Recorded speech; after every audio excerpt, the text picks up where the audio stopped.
ready, set, go. Okay, guys, this is very, very sad news. Took a step outside here. Let me get away from all this noise because I have some really important stuff to talk about, and you definitely want to hear what I have to say right here. We take a look into the weekly charts. What I have right here. This is probably the worst outlook I could ever give to you, but I can't lie, I don't want to exaggerate anything. This is as serious, as stone cold serious as it gets. So here's the deal. Right now, Sunday, we are looking to close our weekly candle below the 2017 all-time high and the 2020 breakout all-time high. So what does that mean? Has that ever happened before? No. You take a look in the past, even the March 2020, the low of around 5,000. We were not even near previous all-time highs at 5,000. That was not a thing. That was not a thing. We were far below the recent one, but that was to be expected because we needed to break through that. But the previous ones, the previous all-time high of 3,000 to 4,000, we were still not even near that. So to be here right now below previous all-time highs, two of them in fact, this could be a bumpy ride. I don't know how to handle this. This is unseen before in Bitcoin history.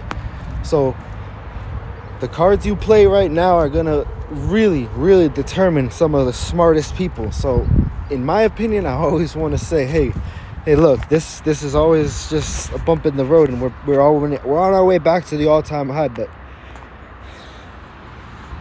prediction time comes to prediction time. I'm calling a possible like 10 to 30 month of losses.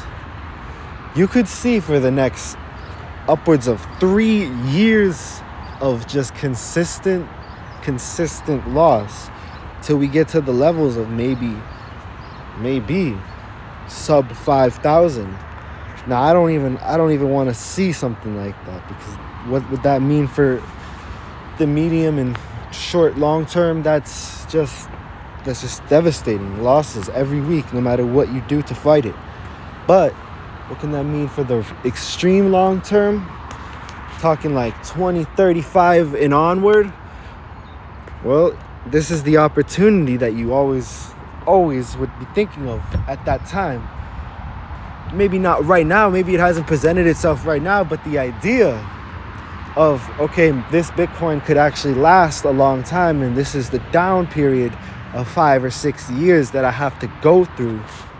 And if I can just consistently get more and acquire more of this stuff throughout that, hey, maybe I've got a chance to have all of it when everyone wants it, if everyone ever wants it too. You have to always think of both sides. I can't be your financial advisor, or any advice can be taken from me, but I mean, the precedent that's being set here, guys, if we close today under the 19,800 mark, which is very, very likely at this point. If we look on the hourly candles, we haven't been doing good.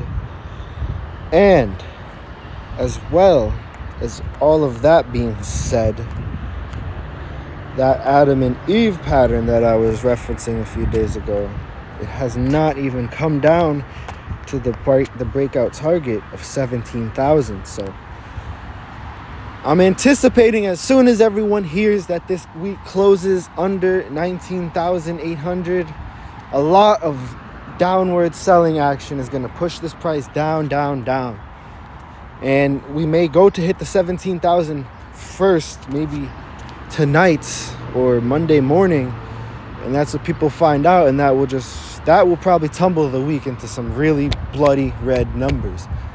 This is all the highest likelihood, and that's why I'm saying it first. But obviously, we don't have to worry about that, because it's only one of many options.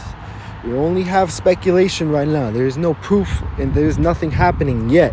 But we can speculate. And if all that doesn't happen, what we can be seeing is we may, now that we are somewhat forming a higher low right here, we may be able to start some upwards trending on a slow grind, and we may be able to get back to this blue band of resistance, maybe pop through it, who knows, maybe hit 28,000, get back to 32,000, keep going from there, have this be the low, this 17,000. It's all speculation right now, but yeah, guys, if we close this week below, I don't even want to know.